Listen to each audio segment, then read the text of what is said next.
Welcome sa Dries TV. Kung interesado ka sa ganitong news, huwag kalimutang isubscribe ang ating YouTube channel. Maraming salamat! Welcome back again sa ating YouTube channel, mga kakimpaw. And sa update natin ito, ang pag-uusapan natin ay tungkol sa mga importanteng kaganapan kina Kim and syempre kay Paolo Avellino. Pero bago po ang lahat, maraming salamat sa inyong patuloy na pagsuporta at pagsubaybay sa mga daily update natin. Kaya naman bilang pasasalamat, narito pang isang napili kong komento patungkol ito sa naging previous update. Mula ito kay Ginang Norma Dayag. Sabi niya, yan ang mga taong may talangka na ang utak at di nakakaintindi sa mga moves and acting ng dalawa. Bashers yan, Dres, ng KP. Yan yung paranoid na nilang sa mundo na wala ng pakinabang kundi ang manira at manira sa kapwa-tao. Yan yung mga taong wala ng silbi sa lipunan. Their motives in life is to ruin whatever they think, to make their moves be success. This is devil's desire to destroy what is good to them. But God is more powerful than your devil desire. Don't entertain this kind of plugs. These are bashers of KP. Maraming salamat po sa inyo komento. Yes, tama po kayo dyan. Isang paninira lamang yan kay Kim and syempre kay Paula Avellino. Pero paulit-ulit ko pong sasabihin mga kakimpaw na hindi po sila magtatagumpay kahit na anong gawin po nilang estilo para ibagsak si Kim and Paulo. Dahil si Kim and Paulo po mga kakimpaw, sila po yung mga tao na merong ginintuan po talaga na puso. Kaya naman kahit anong paninira po sa kanila, hindi po sila bumabagsak dahil malakas po ang kapit nila sa Diyos mga kakimpaw. Sa Diyos na nakakita po ng mga ginagawa po nilang kabutihan sa kanilang kapwa.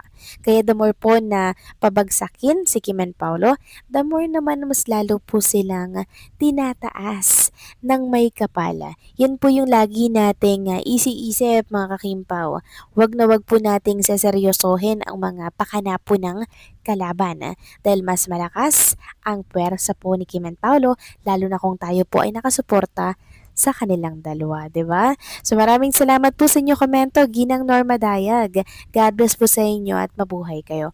So ito na nga pag-usapan na natin ang mga balita po na nakalap natin sa hapong ito. At unahin na nga nating pag-usapan ito pong post ng isang account sa X mga kakimpaw. Sabi niya dito, you know Kim and Paulo are just ignoring the issue because they know they're just being used. They always just attach Kim or Pau's name because they know the Kim Pao fans are strong and it quickly turned into content. The Kim Pao fans are too kind, always doing charity, and others just keep latching on. So, correct mga kakimpaw. 'Di ba?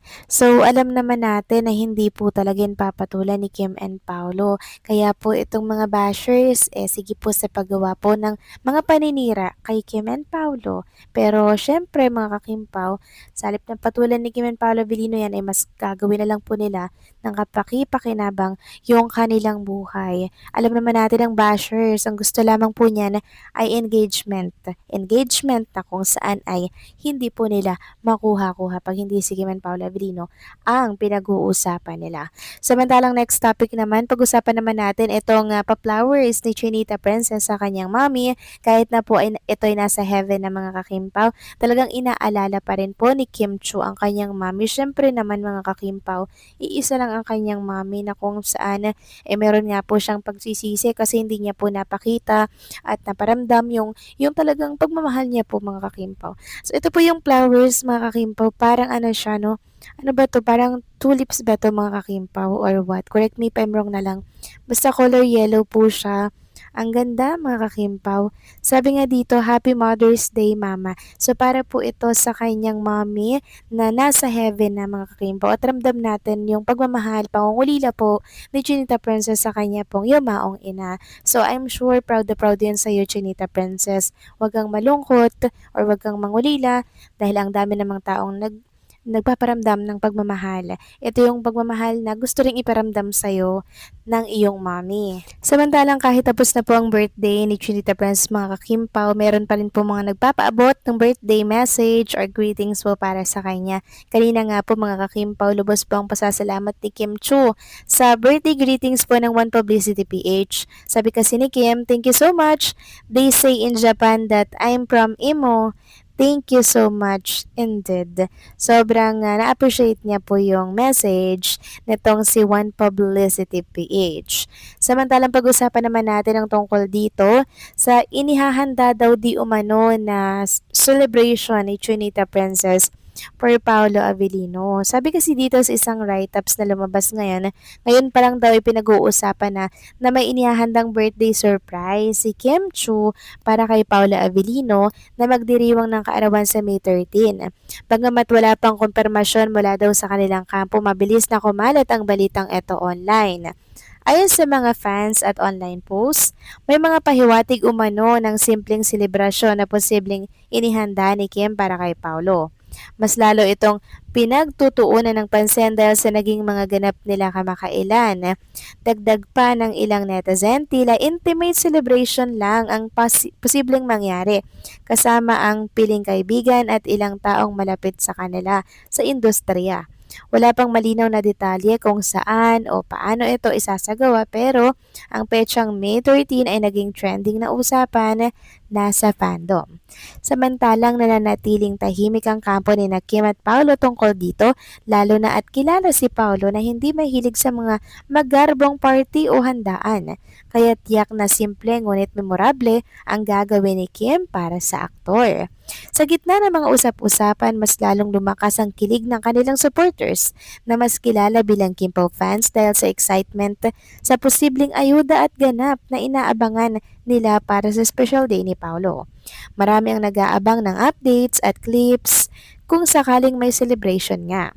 Habang papalapit ang May 13, patuloy ang excitement online at mas lalo pa nga pong naging active ang fans sa paghihintay kung ano ang tunay na mangyayari sa sinasabing birthday surprise na ito. So may katotohanan nga kaya mga kakimpaw, itong birthday surprise party for Paula Avellino. Ito nga si Chinita Princess at very intimate daw to at piling mga bisita lamang daw ang imbitado dito mga kakimpaw. Well, kung hihingin nyo po ang aking opinion, hindi po imposibleng mangyari ito mga kakimpaw. Since si Chinita Princess naman talaga very generous yung mga espesyal na tao sa kanya, lalo na si Paolo Avellino, syempre may pa-surprise dyan for Paolo Avellino. Baka nga grande mga kakimpaw na birthday party, celebration na kung saan mga pili lang na tao, syempre kasama po yung family ni Paolo, 'di ba? Yun yung pinaka inaabangan ko talaga mga kakimpaw, yung mga pasilip sa magiging ganap sa birthday party ni Paolo Avellino. Kayo ba? Anong masasabi ninyo dito mga kakimpaw? Please comment down below. So paano hanggang dito na lamang po ang update natin at maraming salamat po sa inyong patuloy na pagsuporta.